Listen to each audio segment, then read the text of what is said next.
Now, this may be a rather familiar scene to some of you who live in Singapore. An insurance agent, maybe a long-lost friend or relative, come and talk to you about how your bank deposit rates are very low, and then start to scribble on their iPad a lot of numbers and things like that. And then you think to yourself, okay lah, savings plan from XYZ company can't be that bad, right? But you go online and then you do a bit of Googling and then you realize a satisfied personal finance is saying very bad things about savings plan. Online forums are saying bad things about it. And then you start to wonder what you can do with the policy that you have bought. Now, depending on when you have bought your policy, there are a few ways that you can handle this savings policy that you have bought. Now, I've talked about why savings plans are a bad idea in older videos as well as blog posts that I've written, so you can refer to that. But the long story short is that they are generally a bad idea because the upfront distribution costs, aka commissions, are very high and eat into your savings. And also, they are generally quite bad in liquidity. So if you want to withdraw money, usually you can't. You have to take a policy loan, which is quite expensive. And lastly, the underlying investment portfolio, I would say, is arguably too conservative for a long time horizon of 20-25 years. So those are reasons why I think that they are quite bad. You can go and look at my older content for more detailed reasons. So what exactly can you do your savings plan? Now, before I continue, disclaimer, I'm not asking you to terminate your savings policies, but I'm just laying out several options that you can take if you're unhappy with your savings plan. Secondly, this video is sponsored, but I would have done this video regardless or not whether there's a sponsor. I just thought that it was a good idea to get a sponsor because one of the methods actually require a third-party company, and I managed to find one. So more on that later. Now, if your policy is freshly bought and you can still feel the caffeine from the coffee you drank with the agent circulating in your blood system, free look it. And by free look, I mean this clause that you can exercise in your insurance policy, where in the first 14 days after buying your policy, you can actually request the insurance company to cancel the policy and refund you your premiums as if the policy did not happen at all. And you can do this within 14 days upon receiving your policy documents. Usually, the refund will subtract any expenses that was used to underwrite the policy. So things like medical checkup, if you have gone for a medical checkup as part of the application process, they will usually minus the cost of the medical checkup from the refund that they'll give you. But since most savings plans are not very high risk on the insurance side of things, you tend not to have medical underwriting for that, and therefore you should get your money back in full, but of course check with your insurance company. Now, this is not personal financial advice, I always have to disclaim that, but if your policy is still within the free look period, I will advise you to free look it, because to me, it is a costly mistake to make. Now, imagine if you lose $1,000, $2,000 of money and then you can just snap your fingers and make that money come back. That is the free look policy if your policy is still very, very new. Now, if your savings policy is a couple of years old, like 1 or 2 years old, and way past the free look period, here where things get a little bit awkward, because if you were to terminate your policy, chances are you will not get back any of your premium, and even if you do get back, it's a little bit of the money you have put in, and therefore you have suffered capital losses. Here's the dilemma you will face. If you decide to continue with the savings plan and continue paying for the premiums, and you are still in the first few years of the policy, chances are you're still paying distribution costs, which again eats away at your savings. And secondly, the downsides of it being illiquid and also too conservative, they are still present there when you continue the policy. On the other hand, if you choose to terminate your policy, what happens is that you will stand to lose most, if not all, of your premiums, especially if it's still in the first few years of the policy. Now, that is obviously a very undesirable effect, but here is where the sunk cost fallacy comes into play. The whole reason why there is capital loss when you terminate your policy is because there are upfront distribution costs that has already been paid to the agent's manager, etc. Now, whether or not you keep the policy or you terminate the policy, these costs have been paid.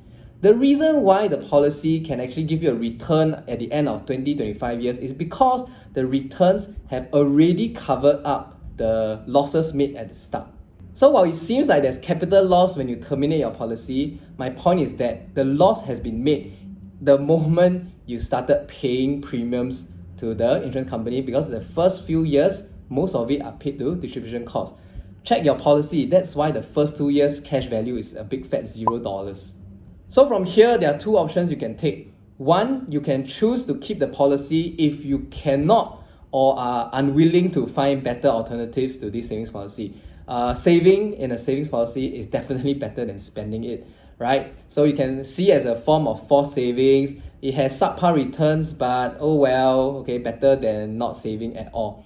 All right, so that's your choice to make. On the other hand, if you can find better alternatives, you can actually choose to accept the fact that you have already incurred all these sunk costs, terminate the policy, and then your ongoing premium obligation will cease, and you can then take the money to put it into better use. Now, let's say you bought a 25-year policy and you're putting aside $10,000 into this plan, and it's expected to grow at 3% per annum. At the end of 25 years, you get $364,592. Yeah, seems like a pretty decent return. Now, actually, what you could have done is actually invested in something very similar to whatever the insurance company invests in their participating fund.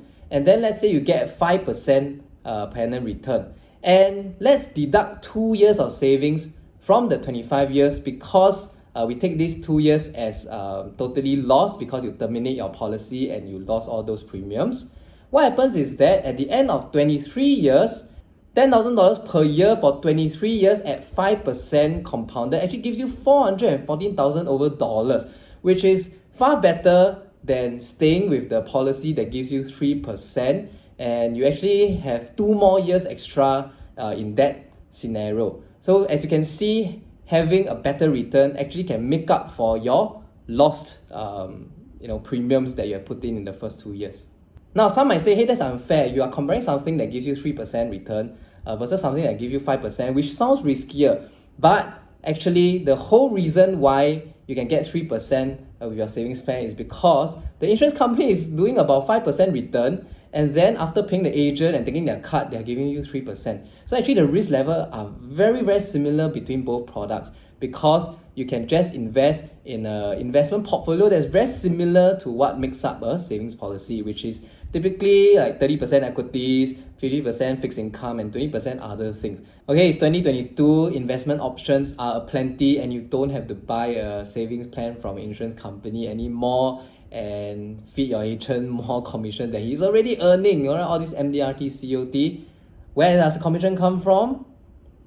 And remember when I said that it's too conservative for 20-25 year time horizon? Now, when you have that much time, you can actually invest in riskier assets and try to get higher returns, right? So let's look at 7% return. This is how much money you can expect to get. Again, I'm comparing 23 years versus 25 years because we assume that 2 years of premiums have been lost as commissions to your dear agent who thanks you while he takes his next incentive trip. Now, it's always a touchy issue telling people to terminate their policy. So do your own due diligence, right? Don't take my words as gospel truth. Go and do your own research. Go online, ask people. Go to my chat group, ask people. Go and ask your insurance agent and see what he has to say. For policies that are more than a few years old, the good news is that all the distribution costs should have been paid by then, and your policy now actually saves. So you have 2 options again. One, you can keep it. Take it as like a lower risk form of savings that forces you to put aside money every month. And that's the end of the story. Or number 2, you can actually terminate it for reasons that I mentioned just now. You can still find better alternatives. But there's a much better way to handle this policy aside from terminating it, and that is to sell your policy to a third party. Now, this segment is sponsored by Test Capital, but the fact is that I went up to them and I asked them whether or not they'd be interested to sponsor such a video because I believe that instead of terminating your policy, you should actually sell your policy. Because the reason one is that you can get a higher value than your surrender value if you were to terminate your policy with the insurance company. How it works is this. If you want to terminate your policy and get the surrender value, what happens is that Test Capital would want to buy this policy from you, and often from 5 to even 50% higher than the surrender value for certain policies. The reason is because Test Capital will buy back the policy and actually sell to another person who wishes to buy an endowment policy.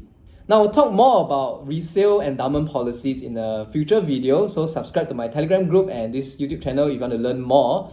But how selling your policy works is this. You contact Test Capital and they will quote you a price, and within 24 hours they can actually get you the money as long as you sign the documents and transfer the ownership of the policy to them. Now, I'm very happy to partner with Test Capital on this because they're so confident of giving you the best price that they are willing to price match any of their competitors. So if you go out there and you find a better quote, they are willing to price match it. And exclusive to Satisfy.com readers and viewers of this YouTube channel, you can get extra $200 on top of the amount that they quote you if you use my promo code. Now see the description below for more details.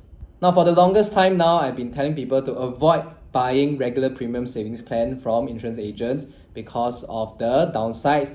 Generally, they have very high upfront distribution costs, aka commissions. They are too conservative and they lock up your money for such a long time.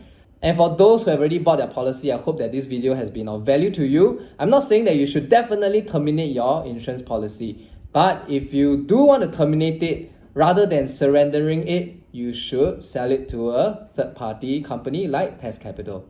Now, if you like my content, please drop me a like and subscribe to my Telegram group, which costs you absolutely nothing, and I think you can find a lot of tips and tricks there that will add financial value to your life.